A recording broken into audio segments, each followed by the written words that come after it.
Hello, children. Welcome to Story Time. My name is Miss Barbara from Friendship Missionary Baptist Church. So thank you so much for joining me today. Today I've picked a book called You Are Special by Max Lucado.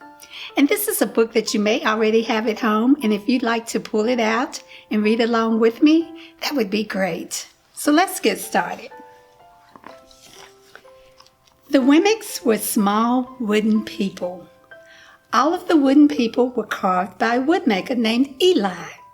His workshop sat on a hill overlooking their village. Each Wemmick was different. Some had big noses. Others had large eyes. Some were tall and some were short. Some wore hats and others wore coats. But all were made by the same carver, and all lived in the village. Okay. And all the day, every day, the Wemmicks did the same thing. They gave each other stickers. Each Wemmick had a box of golden star stickers and a box of gray dot stickers. Up and down the streets all over the city, people spent their days sticking stars or dots on one another. The pretty ones, those with smooth wood and fine paint, always got stars. But if the wood was rough or the paint chipped, the Wemmicks gave each other dots. Can you see the stars and the dots on the Wemmicks? The talented ones got stars too. Some could lift big sticks high above their heads or jump over tall boxes. Still others knew big words or could sing pretty songs. Everyone gave them stars. Some Wemmicks had stars all over them. Every time they got a star, it made them feel so good. It made them want to do something else to get another star. Others, though, could do little, and they got dots.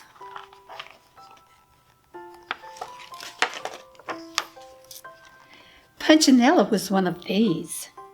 He tried to jump high like the others, but he always fell. And when he fell, the others would gather around and give him dots. Sometimes when he fell, his wood got scratched, so the people would give him more dots.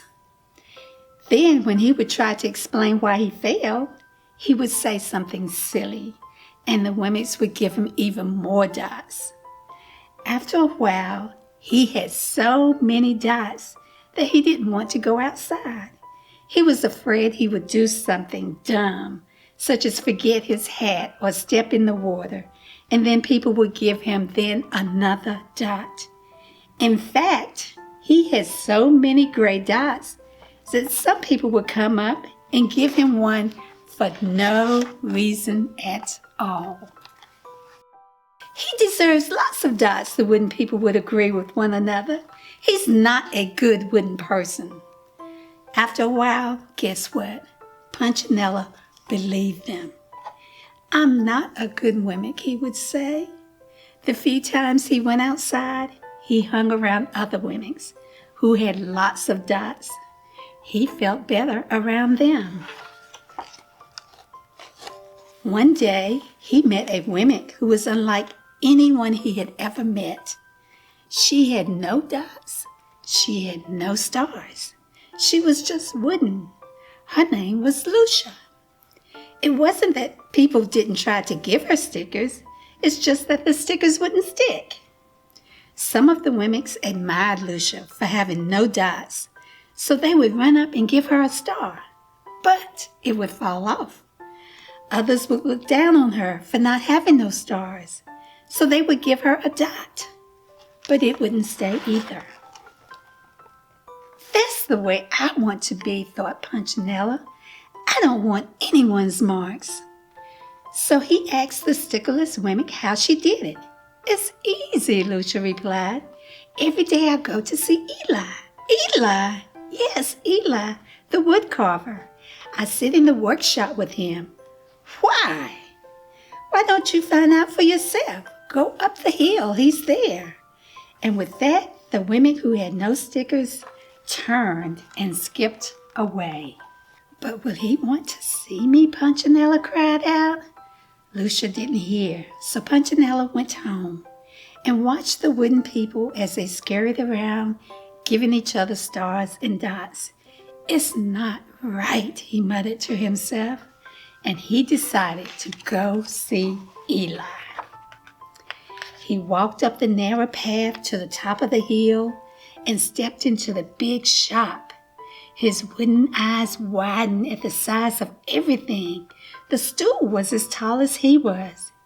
He had to stretch on his tiptoes to see the top of the workbench. A hammer was as long as his arm. Punchinello swallowed hard. I'm not staying here, and he turned to leave. Then he heard his name, Punchinello. The voice was deep and strong. Punchinello stopped. Punchinello, how good to see you. Come and let me have a look at you. Punchinello turned slowly and looked at the large, bearded craftsman. You know my name? The little Wemmick asked. Of course I do. I made you. Eli stooped down and picked him up and set him on the bench. The maker spoke thoughtfully as he looked at the gray dots. Looks like you've been given some bad marks.